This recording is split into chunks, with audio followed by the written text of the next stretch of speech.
स्वागत छ मेरो किचनमा। आज चाहिँ मैले यहाँहरुको लागि एकदमै मिठो चपिलो खसीको मासुको रसको रेसिपी लिएर आएकी छु र यसको लागि हामीलाई चाहिने सामग्रीहरू यस प्रकारका छन्। खसीको मासु, कागती, प्याज, अदुवा, लसुन, हरियो खोर्सानी, तेजपात, अलैची, दालचिनी, धनिया पाउडर, बेसार, नुन, धुलो खुर्सानी, जिरा, धनिया, जायफल, जायत्री, हरियो धनिया, सुकुमेल, घिउ र तेल।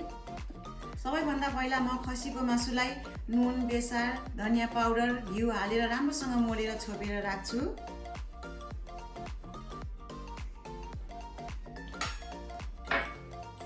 टु टीस्पुन मैले धनिया राखेँ, 1 टीस्पुन नुन राखेँ, 1 टीस्पुन बेसार, 1 टेबल स्पुन मैले यहाँ घिउ राखेको छु। यसरी सबै मोलेर राखेर बनाएको खसीको मासुको रस एकदम चोपिलो मिठो हुन्छ।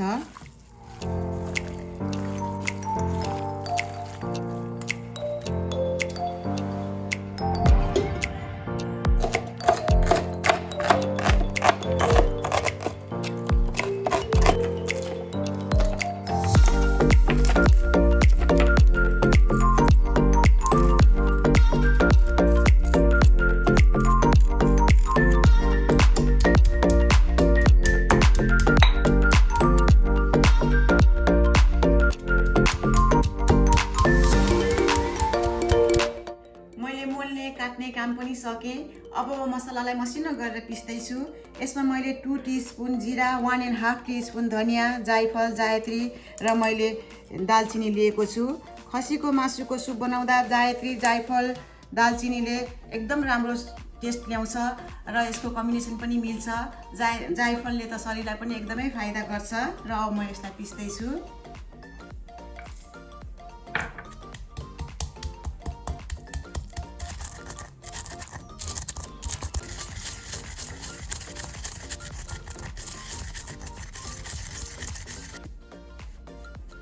अब यो यतिको मसिनो भएपछि यसलाई अब पानी राख्दै पिस्दै गर्नुपर्छ।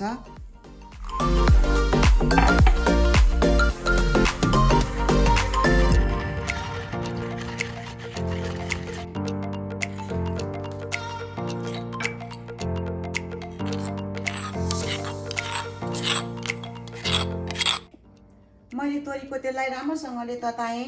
अब म यसमा तेजपात, यो कालो अलैची राख्दैछु। अलिकति यसरी फुटाएको छु मैले, यसो गर्नाले बास्ना राम्रो आउँछ। अनि दालचिनी राख्दैछु। अब यो फुर्यो। अब यसमा म प्याज राख्दैछु।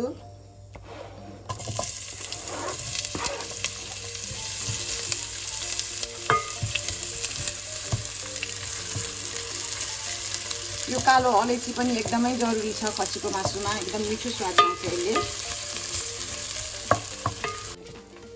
प्याज गलेर यतिको भएर आयो। यो प्याज चाहिँ धेरै रातो हुनु हुँदैन, किनभने यसमा मासु राखेर फेरि एकछिन भुट्दाखेरि अझै पछि आफै रातो हुँदै जान्छ।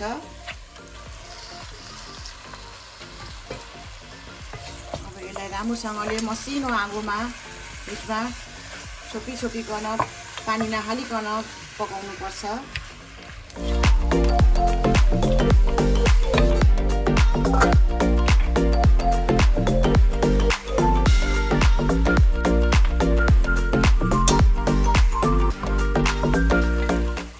यो पहिलोचोटि ओइएपछि यतिको 5-6 मिनट भुटेपछि यतिको पानी सुकेर आउँछ। अब मैले यसमा अलिकति बेसार राख्दैछु।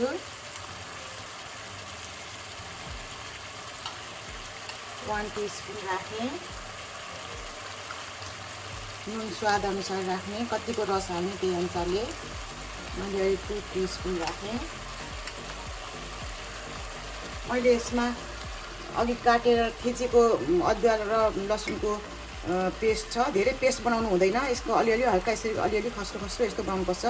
2 टेबल स्पुन छ यसमा। अब यति राखेपछि फेरि यसरी राम्रोसँगले चलाइदिएर फेरि यसलाई छोपिकन अहिलेको जस्तै गरेर एकछिन फेरि भुट्नुपर्छ।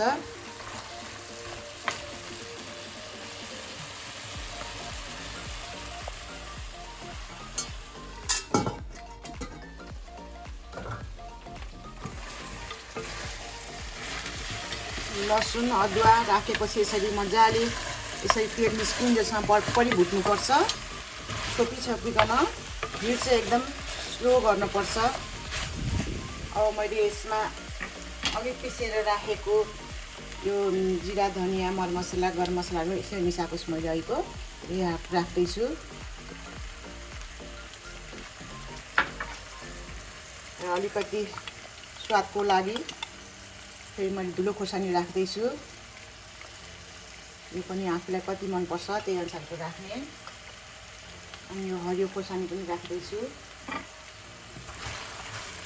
अब यसलाई फेरि यसरी नै एकछिनसम्म यो मसला भुट्टिन्जेलसम्म फेरि यसलाई छोपिकन फेरि अघि जस्तै बिचबिचमा चलाउँदै भुट्ने।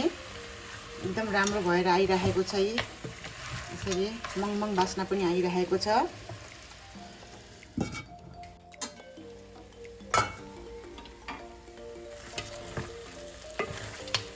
मसला राखेपछि पनि यसरी राम्रोसँगले भुटिनुपर्छ। यस्तो मजाले भुटिएको छ। अब यसमा तातो पानी राख्नुपर्छ। चिसो पानी चाहिँ राख्नु हुँदैन। तर एकैचोटि पानी पनि राख्नु हुँदैन। थोरै गर्दै पानी राख्दै एकछिन फेरि छोपिकन भुट्नुपर्छ, पकाउनुपर्छ यसलाई। फेरि यसरी खसीको मासुको रस बनाउँदाखेरि एकैचोटि रस हालेर पकायो भनेदेखि त्यसको स्वाद आउँदैन। त्यही भएर अलिअलि मासुमा पानी राख्दै फेरि पकाउँदै गर्नुपर्छ।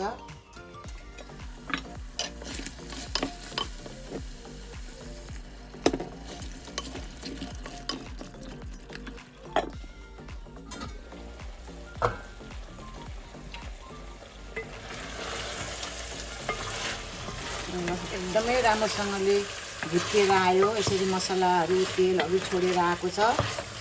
अब यसलाई मैले यसरी 3-4 चोटिसम्म मैले पानी राख्दै छोप्दै सुकाउँदै भुटेँ। अब मैले चाहिँ यसमा कति पानी कति रस राख्ने हो त्यही अनुसारले पानी राख्दैछु। पानी चाहिँ तातो पानी नै राख्नु होला। यो चाहिँ मैले रसै बनाउने भएको भएर यसको पिस डुब्ने गरेर मैले रस राख्दैछु। अब यसलाई छोपेर फेरि एकैछिन पकाउनुपर्छ।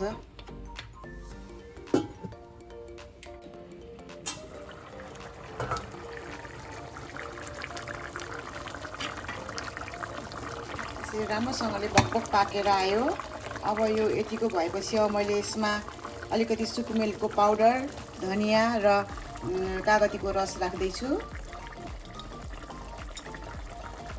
मैले 1/2 टीस्पुन मैले सुकुमेलको पाउडर राखेँ। यसले पनि एकदमै मिठो बास्ना ल्याउँछ। धनियाको पत्ता यसले पनि एकदमै मिठो बास्ना स्वाद मिठो ल्याउनुपर्छ। कागतीको रस मैले आधी कागतीको रस राखेको छु।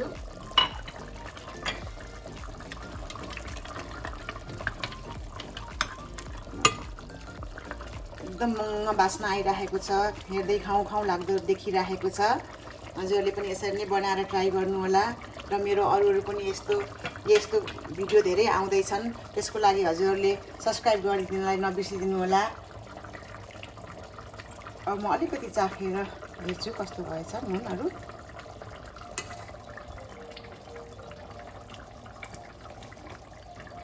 वाउ, कस्तो मिठो भएछ। एकदमै टेस्टी छ।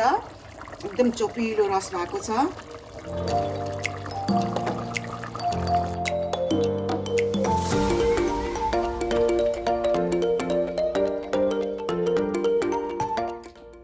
खसीको चोपिलो रस पनि बनेर रेडी भयो। अब हजुरहरूले यसलाई तातो राइससँग, रायोको साग, कुरुम गर्ने मुलाको अमिलो अचारसँग खाँदा एकदमै मजा आउँछ। र हजुरहरूले पनि यसरी नै इन्जोय गर्नु होला। Thank you.